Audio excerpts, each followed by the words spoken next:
Good morning, everybody. This is Turning Towards Life with Justin and Lizzie. It's 9 o'clock on Sunday morning. This is episode 60 of the Turning Towards Life project. That is a third space thing.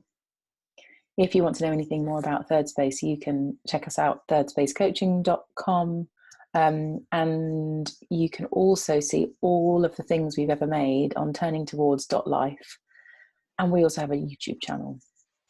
I just thought I would do that as a summary in case anybody here is new. We've had some new people come in the last few weeks, and we're very, very happy to have you here and to be able to say that we've got loads of episodes on offer that you can look at the titles and see what's interesting and click and have a listen to any of them. It's very exciting that that's even possible. So we began this whole thing with a kind of let's just do something and have it to be minimally viable, as it were. And given that that's how we began, and to know we've done 60 things, our 60th time, it's quite an extraordinary thing to take stock of and realise what we've actually done. So I'm in this moment very appreciative of that and want to extend a very, very warm welcome to anybody who's listening to this, either live or when it gets put somewhere that you can listen to later as well. So a very warm welcome to anybody who's here for the first time, and welcome back if this is your regular thing or if you listen every now and again. We're very, very happy to be here. Thank you, Lizzie. That was such a warm welcome. And I'm feeling very glad for everyone who takes part in this, and welcome to all of the people who've joined our private members only Facebook group this week, which is how you can watch live. So welcome to all of you as well. And before we dive into the source for this week, I was saying to Lizzie just now that I'm feeling very playful and laughing at myself this morning, because I've been doing a large piece of very intense work last week and found out this morning that one big piece of it I was doing in entirely the wrong way, which means I have to do it again. And I'm quite used to treating myself as if I'm a terrible kind of something when this happens, and feeling very afraid and very overwhelmed. And this morning somehow I'm managing to treat myself like a source of my own delighted amusement, like, oh, look at me, there I go, just like other human beings, making big mistakes and then having to work with them. So I feel my own playfulness here, which is also very closely connected with this source that we're going to read this morning. So I'm going to turn to that. So for anyone who is, if you're joining us for the first time, all of the sources are always on turningtowards.life. So if you want to read along with us or read after us, or see from where these source texts that we always bring into the conversation are coming from, that's the place to go. And this one is from the second of a pair of books that I'm in the middle of reading at the moment, which are by Matt Haig, who I think I got brought to my attention by a very good friend of ours some time ago. He's a novelist, but he's also alongside this doing this amazing work of writing in a very straightforward and generous way about how the world in which we live these days deeply, deeply affects us, and the kinds of difficulty we can get into because of that. So his first book is called Reasons to Stay Alive, and the second book, which this is from, is called Notes on a Nervous Planet. And it's called How to Be Happy. So here we go. It has two parts: how to be happy and how to be happy too. How to be happy. 1, do not compare yourself to other people. 2, do not compare yourself to other people. 3, do not compare yourself to other people. 4, do not compare yourself to other people. 5, do not compare yourself to other people. 6, do not compare yourself to other people. 7, do not compare yourself to other people. How to be happy, part 2. Don't compare your actual self to a hypothetical self. Don't drown in a sea of what ifs. Don't clutter your mind by imagining other versions of you in parallel universes where you made different decisions. The internet age encourages choice and comparison, but don't do this to yourself. Comparison is the thief of joy, said Theodore Roosevelt. You are you. The past is the past. The only way to make a better life is from inside the present. To focus on regret does nothing but turn that very present into another thing you will wish you did differently. Accept your own reality. Be human enough to make mistakes. Be human enough not to dread the future. Be human enough to be, well, enough. Accepting where you are in life makes it so much easier to be happy for other people without feeling terrible about yourself.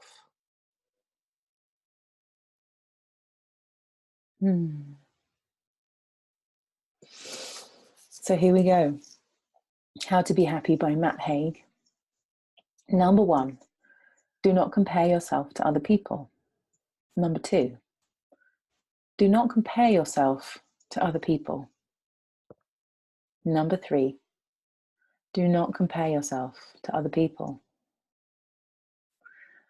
Number 4, do not compare yourself to other people. Number 5, do not compare yourself to other people.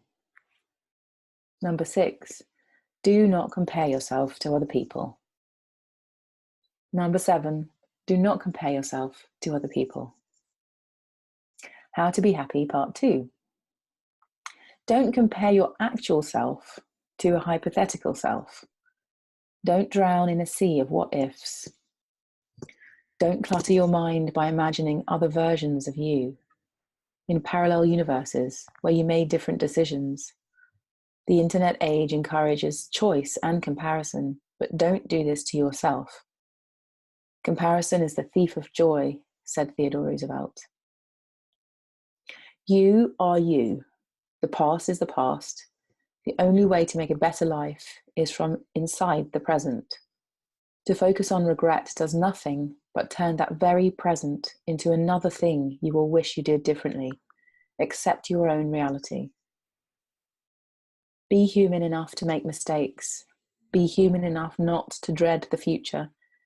Be human enough to be, well, enough. Accepting where you are in life makes it so much easier to be happy for other people without feeling terrible about yourself.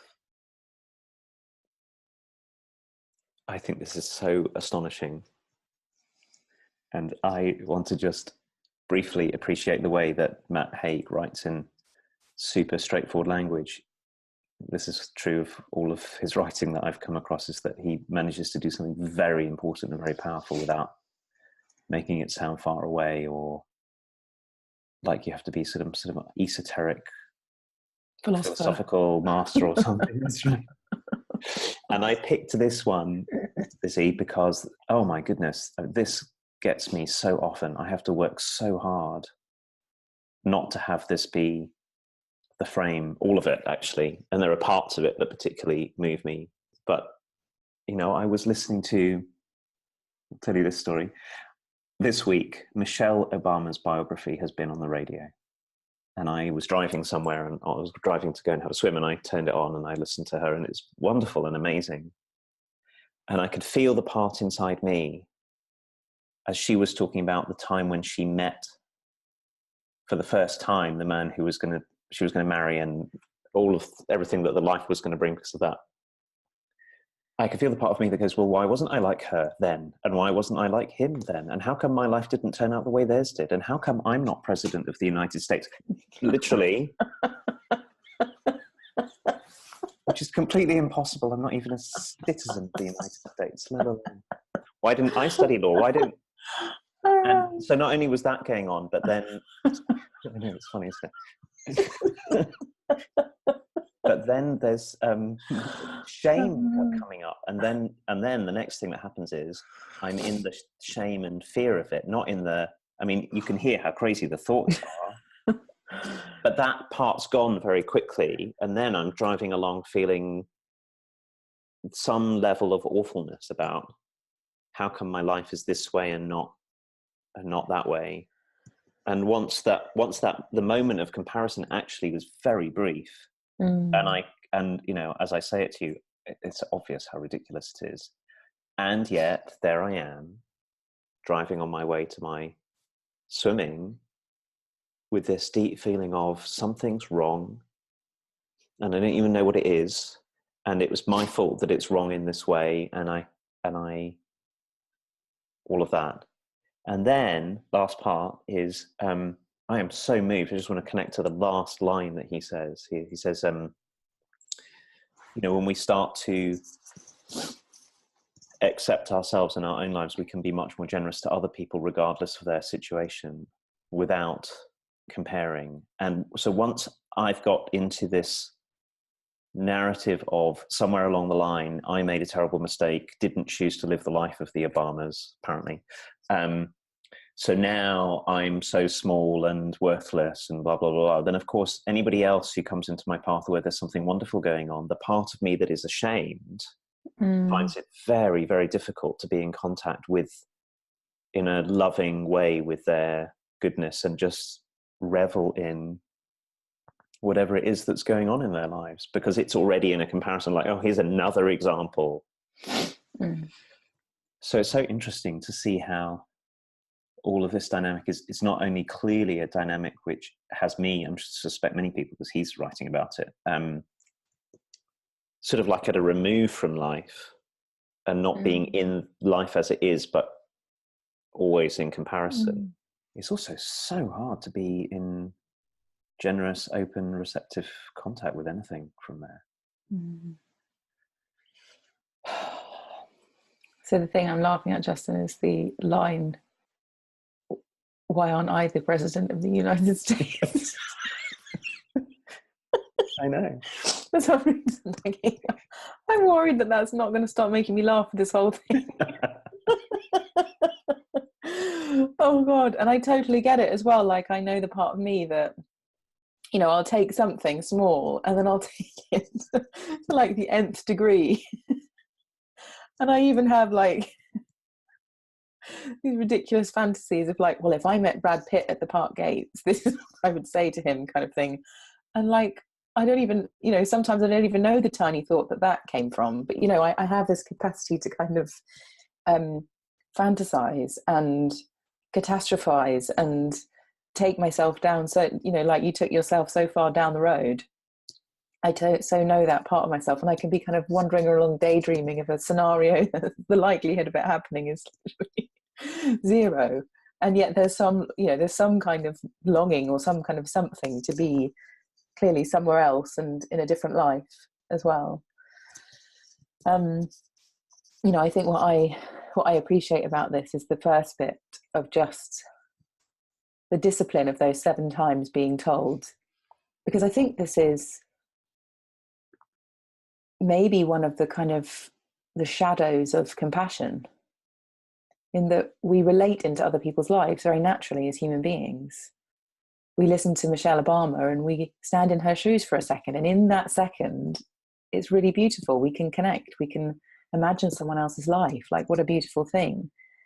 And then the distortion comes of, well, I'm not like that, and therefore I'm an idiot, or I'm unsuccessful, or I'm stupid, or I'm less than, or something. But something really beautiful, which is empathy, turns into comparison.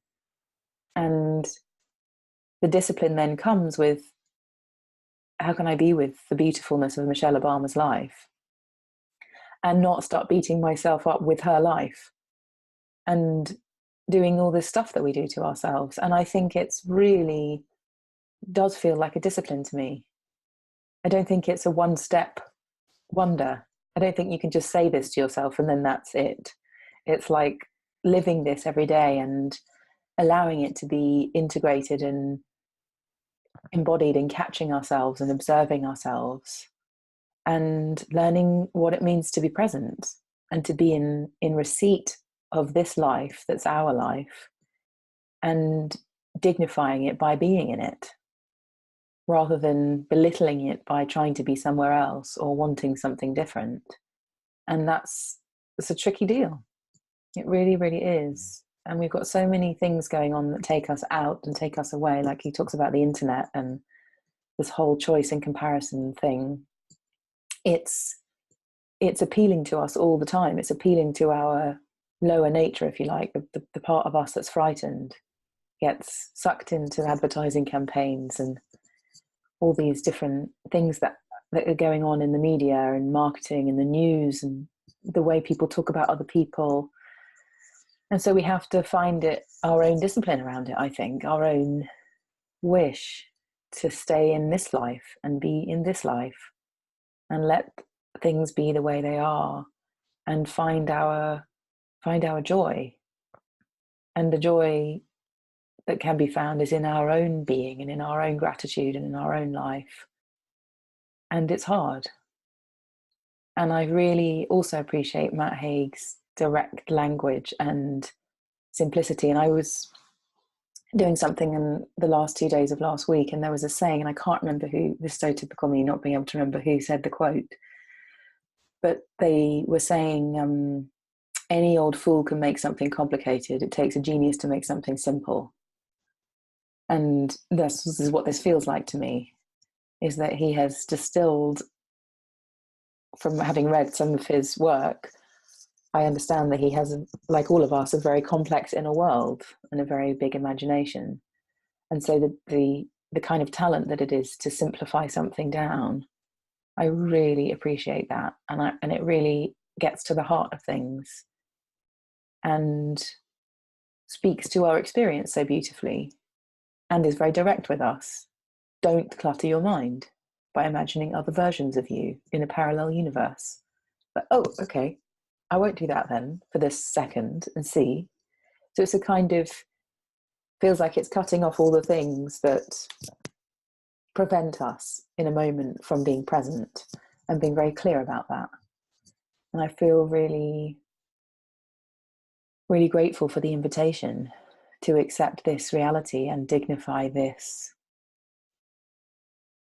place, this body, this set of relationships, this reality. And as I say it, I can feel this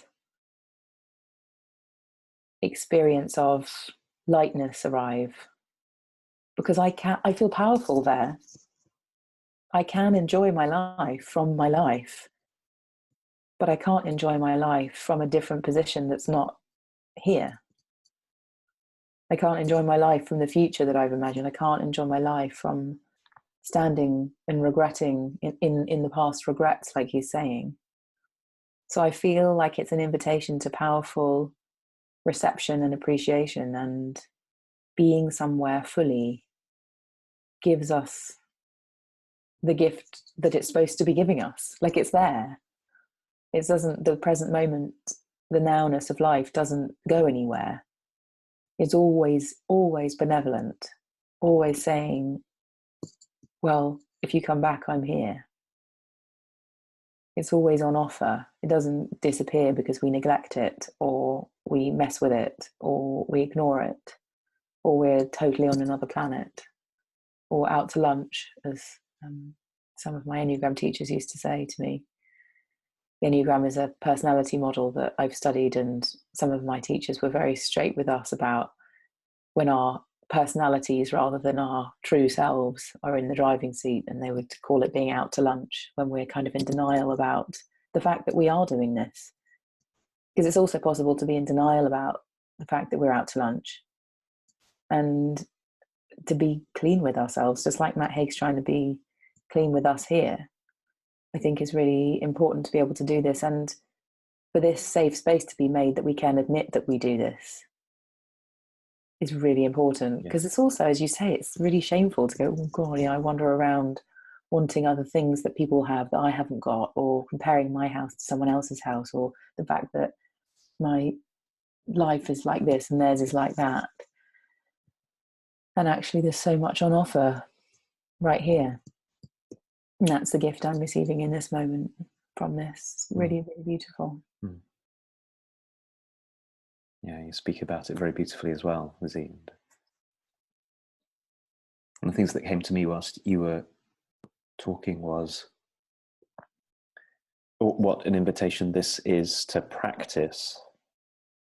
Something we've talked about a lot, and something I know is very important in the work that we do, and what we've found ourselves teaching in the world as well, is how important practice is here. Because one of the things I notice is with this crazy driving to swimming, the Obama family thing that was going on, is that after the initial moment of crazy comparison, what's going on for me is living in the midst of comparison in an ongoing way that's so hard to see. It's the thing that goes into the background that becomes transparent. So now I'm in the world in a kind of comparison orientation that's become the air that I'm breathing. I can't even see it, and it's shaping everything. And of course it leads to all the other things that Matt Haig writes about regret of the past and self-judgment about choices I've made, all of that. So in order to be able to do what he so fiercely and lovingly says, which is don't compare yourself to other people, the first thing that we have to be able to do is to see that we're comparing ourselves to other people. I can't stop it until I can see that that's what I'm doing. And that's no easy thing, mostly because of the way it goes, things go into the background for us, become invisible. And so I as you were talking, found myself appreciative in my own life of the encouragement I've had from people around me to take up practices that will have me, like sitting meditation practice that has become very important to me, of sitting quietly for a while and seeing what arises and being able to name it. Oh, there's comparison. Oh, there's self-criticism. Oh, there's fear. Because the more I do that, the more chance I have of knowing what this something that comparison is like. That's the first thing.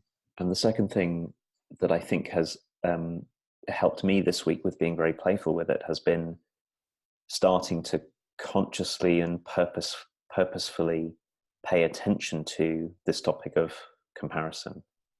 Like I'm not, like you said, it's not enough to say, oh, well, I won't compare myself. It's not that. And that's why Matt, I think, has to say it 7 times. Because it's going to keep on happening. And so the act of stopping and reflecting and looking back and actually paying attention to where have I got caught in this, and being able to give it some detail and some realness is part of the path to being able to notice it more when it's happening. And I suspect I have a lifetime. I mean, this thing that's so lovely about what he's writing is he starts to point out all the crazy ways that we compare ourselves. So to compare myself with a future self, or with a past self, or with the person I might have been had I done something different at that moment in time, is effectively to compare myself with another person. It's another imaginary person, just like I'm comparing myself with the imaginary Obamas, who are not exactly the same as the person I'm listening to on the radio. So I think what I'm wanting to do in saying all of this is recognize at the same time that this is hard for us because of the way that you're saying we find ourselves out to lunch, and that the act of return is available to us all the time. And also it's a lifetime's work to be somebody who can return to, I thought you said it beautifully, that life is always here waiting for us. True. But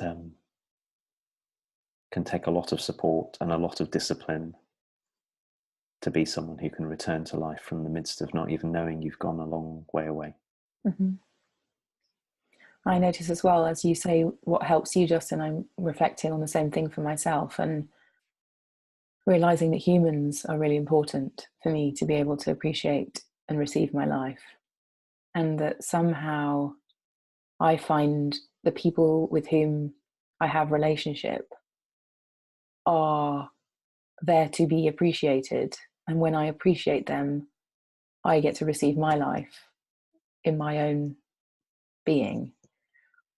And so I think the discipline or the practice that I have been doing is learning to let go of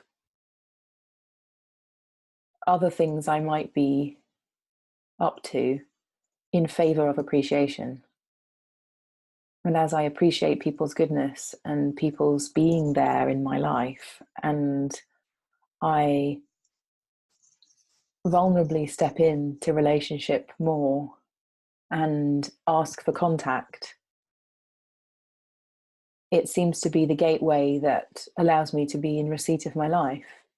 And I have to say, in this moment, it feels really supportive to be in this conversation in the run up to what is a season that typically is fraught with relationship matters of families getting together. And in my world anyway, I know it's different for you with the Jewish calendar, but we have so many family events that happen, and I know lots of people do, where it's like you walk through the front door and all the dynamics spring up again. And it's so possible to go down the road of having various conflicts because of our opinions of how things should and shouldn't be, and how things have been organized, and who's there, and what everyone does, and what everyone eats, and whatever. And I know I found it where there are years where it's been really hard to receive the fact we're all not working, we've got holiday, we've got time to spend together. And frequently I've been left kind of bereft of, oh, this was all supposed to be amazing, and actually it was a wrangle, and I'm exhausted.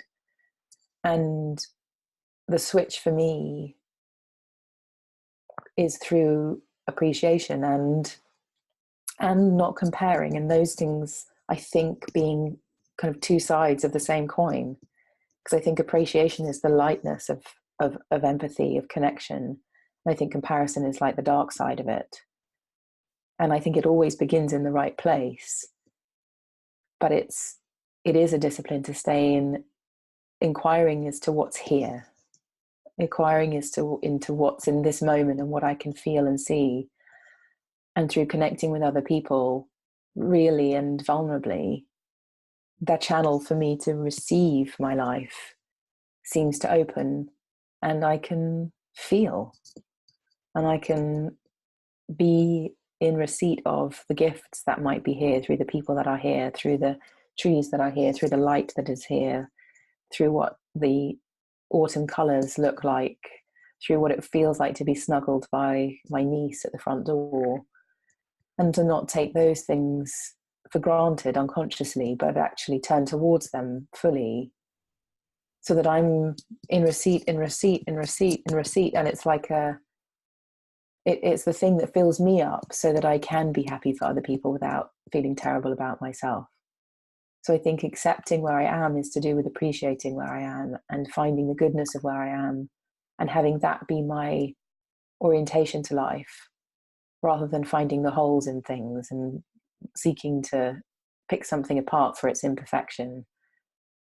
But appreciate it feels like the way that I can genuinely be happy for myself and other people, is because I'm filled with something. I'm filled with my life, and therefore I'm not looking to jump into anyone else's or need anything that's not given already. There's something amazing implied in what you're saying, Lizzie, which is the extension of what Matt Haig is writing about, which I think would go something like this: don't compare other people to other people. So one of the things that struck me is, as you were speaking, was, there are some beautiful, you talked about trees. So there are some beautiful trees on Hampstead Heath near where I live. And it's such a thing to go and to receive the beauty of a tree. And one of the things I notice with the trees is I don't think I've ever stood by a big oak or a big plane tree or a big, something, and gone, oh, I wish you were a different kind of tree. It would be so much nicer if you were taller, or if you were wider, or if you were a different color. That doesn't come in. I get to just be still with it and really appreciate it for its own goodness. And yet with other people, I think it's so easy to do with other people the same thing that we do with ourselves, which is, yeah, I could be with you, Lizzie, if only you didn't talk so much, or I could be with you if only you didn't keep on reminding me of how unsuccessful I am, or I would be with you if your presence didn't have me feel ashamed, or I could be with you if you just ate more nicely, or I could be, all of this stuff or I could be with you, Lizzie, if you were more like somebody else. All of this that we do, which is the same thing we do with ourselves, because it's really the same phenomenon. And it seemed to me, whilst you were talking, that